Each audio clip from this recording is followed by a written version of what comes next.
And we're crashing on the AEW review. This was a marvelous show. Yes, marvelous show. We had Brian Cage versus Will Hobbs for the FTR championship. Man, these two, they was going at it on here. They did some crazy moves. Look like they was two bricks just colliding against each other. Like they couldn't be stopped. But I will say that Will Hobbs gave a tremendous match with Brian Cage. He kept doing these big power slam moves, and he kept getting these near falls, and he was really showing his strength against Brian Cage, and which, by the way, is a great athlete too. I never realized that Brian Cage and I never realized that Brian Cage was in TNA, so I was like, wow, that was pretty cool. But this match was good. Brian Cage showed off his crazy strength by doing these moonsaults, these standing moonsaults, and got a 2 count. They did a superplex from the top rope and everything. But you know, Will Hobbs, he just kept fighting back. He was chopping them. He was trying to break them down and everything. But at the end, Brian Cage, he still remained the champion. He did his suplex and then his big power bomb to Brian Cage for the victory. Well, Taz called it the drum call slam for the victory. So then after the match, Taz was like, so, Brian Cage, no, not Brian Cage. So, Will Hobbs, are you going to join Team Taz? That's what he said. Are you going to join Team Taz? And he was like, he ain't say nothing at first. So he was like, all right, I'm going to give you another chance. Are you going to join Team Taz? And then Darby Allin come out there. So Darby Allin came out there, and he kind of, he kind of saved the day and stuff. So I was like, thank goodness for Darby Allin, because if he wasn't out there, then, man, I think they probably would have tore him. They would have tried to injure Will Hobbs, though. So Taz said, Darby Allin, you gonna get it next. So I guess he gonna try to take him out too. So it's just gonna be a crazy collision whenever they face off. Next up, we had this match with FTR versus before that, let me not get too far here. It was more people congratulating Chris Jericho on his 30th anniversary of wrestling. Bully Ray congratulating him, Slash, Dennis Miller, Ted Ivory, and that was pretty cool. So then after that, Lance Archer was talking about Jon Moxley, and they fought in Tokyo, and he said he took him to the limit. So I know that match next week gonna be crazy. I can't wait to see that match. That's gonna be a good match. Next up, we had FTR versus the Highbirds. The Highbirds, they are in AEW Dark, so they said they've been winning a lot of good matches here. But I'm like, that's on Dark though. So FTR really dominated this match though, and they started working on Jack Evans' leg throughout the whole match, and he was really injured. Like, I really thought they should have stopped the match though, but you know, that Jack Evans, he just kept on going, because they know getting a title shot on AEW is really rare. So I was happy that he kept on competing and stuff. Then his tag team partner Helico came in there, and he was doing this double submission on FTR Dash and Dagger. Like, that was crazy. Like, I really thought they both was going to tap out, but they didn't though. So Jack Evans, he got back in the match, and he did this moonsault on the top rope, but he landed on his knee. So I think the knee hit hit Dash on one of the FTR tag teams. So that was pretty crazy though, because the referee was looking at him just to make sure he was alright. So the referee was like, okay, match continues. So they continued the match. It was really crazy because Jack Evans, even though he had an injured leg, he was still competing, and he got so many near falls. But the turning point of the match was when FTR, they came in, they kept on double teaming his knee. They was keeping his other tag team partner jerIcho out the match so that they could work on Jack Evans. So that worked as planned. So FTR, they picked up this victory by doing a suplex and a flying splash on Jack Evans. That was pretty crazy. But after the match was good though, because best friends, well no, first off, the Young Bucks, they came and they was on the screen, so the cameraman was looking at him. So then they super kicked the cameraman. I was like, whoa, like what is that? And they was like, well, I guess we gonna get sued again. I said, what is they doing? Like, they really gonna really lose a lot of money, keep hurting these officials. But I guess that's what they want to do though. So I guess they got the money for it. So, but next up, Best Friends came out there and they said they're gonna face FTR for the tag team champions next week on the anniversary show, and that's gonna be good. So I was like, that's good. Then we had MJF came out there. He was talking about Chris Jericho. He was basically saying that that's his hero. And after his match a few months ago, Jericho looked at him and he said, you got something special.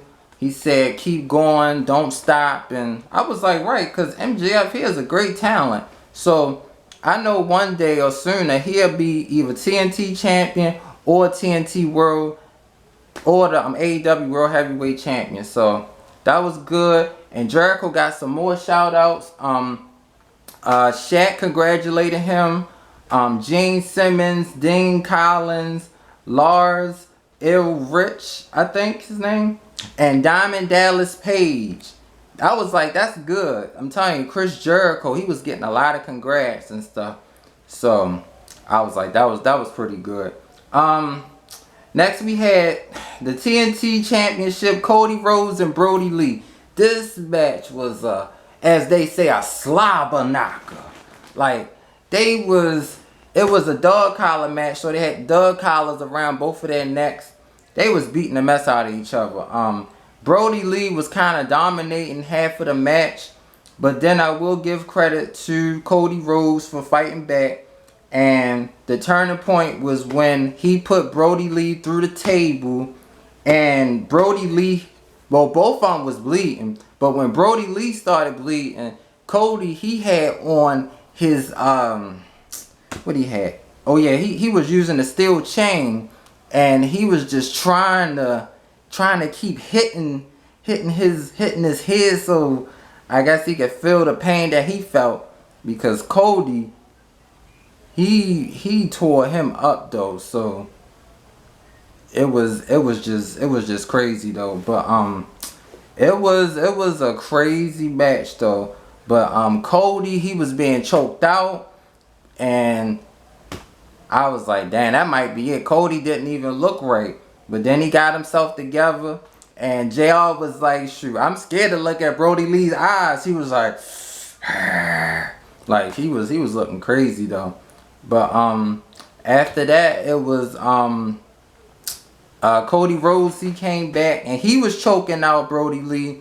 Then after he did that, he did the boom saw, and he got a 2 count from that. He did then Brody Lee, so this action was so crazy. Brody Lee did 2 super kicks on Cody. That Cody didn't even fall down. I was like, damn. The normal person would have fell down though. But I don't know what was going on. So I was just like, dang, like it was just so crazy. So crazy. But turning point was when Brody Lee this was turning points. Brody Lee did a superplex from the top rope, and both men was down. And I was like, okay, so something gonna happen. So Cody Rhodes got up and he kept hitting Brody Lee with the chain. He did it about like 2 times, and then he wrapped the chain around his face and everything. And I was like, oh my God, like, and he kept hitting his face while his face was wrapped up in the chain. And then Cody Rhodes did the crossroads, and he got the 3 count. So I was like, oh man, like I wanted Brody to win, but I was like, well, I guess Brody was a good champion, but now Cody got the title back. But out comes, right after that match was over, Cody Rhodes gave an emotional, speech, and he was just like, he's here, and, he's going to be wrestling for a long time. I was like, yeah, we know. So out comes Orange Cassidy, and Orange Cassidy did this, so that means that next week it's going to be Orange Cassidy versus Cody Rhodes for the TNT Championship, and I cannot wait for that. That's going to be a great match next week for the anniversary show. So oh, and also more people, they gave him more credit. It was Lance Storm wishing Chris Jericho happy anniversary. Kevin Smith, Eli Roth, Chavo Guerrero, that was pretty cool. Steel Panther, Ultimate Dragon. I mean, Paul Stanley. I'm telling you, Jericho was well known everywhere. And then they was also talking about the AEW World Tournament. We're going to feature Warlord, Colt Cabana, and Hangman Page. So this tournament is going to be good. And Kenny Omega, he was being interviewed, so he was saying that he can't wait for the tournament to start because he's confident he's going to win it all. He don't care if it's a Hangman or whoever. He's going to win it all. So I was like, okay. So I know that I know that Hangman Page is going to say something about that next week. So I know it's going to be a good match though. We had kind of like a short match next with Big Swole versus Serena Deeb. This was a pretty good match, but Big Swole kind of dominated this match, and she really showed her dominance by she kept on headbutting Serena Deeb. And this is something, when a female headbutts another female, like it was like head to the chest. She was in a lot of pain. So she kept doing that over and over again, and ultimately she got the victory though. But I will say Serena Deeb, she was trying to hang in there, but she was trying to work on her on Big Swole leg, but it didn't even get the Big Swole, because she just so strong and athletic that it just didn't even phase her. So Big Swole got that victory. So the main event was Chris Jericho and Jack Hager versus Chaos Project. It was just good seeing Chris Jericho fighting, because this is anniversary. So I was like, I know he gonna win.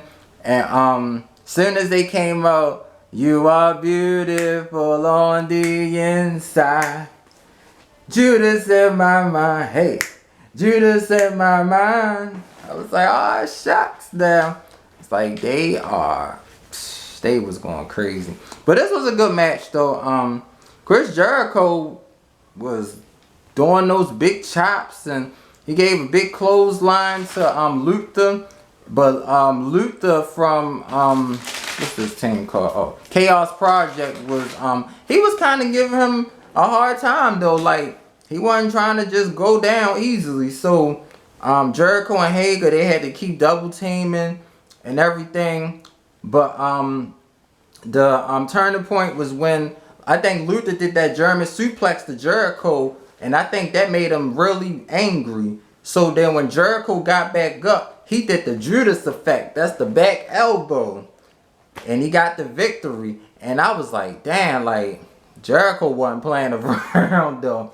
So, after the match, Jericho, he thanked everybody for wishing him, you know, a happy anniversary on his 30 years of wrestling. Then out comes MJF. And MJF is going to give Jericho Claudio the Clown as a gift. And Jericho was like, what are you doing? He was like, I got you, I got you. Like, they both said that. So I was like, see, MJF better watch out, because Jericho might give him the Judas effect. So I was like, wow. But this was a great show, and I'd like to also just say congratulations to Chris Jericho. That's also one of my favorite wrestlers of all time. Been watching him since 1997, since I first started watching wrestling.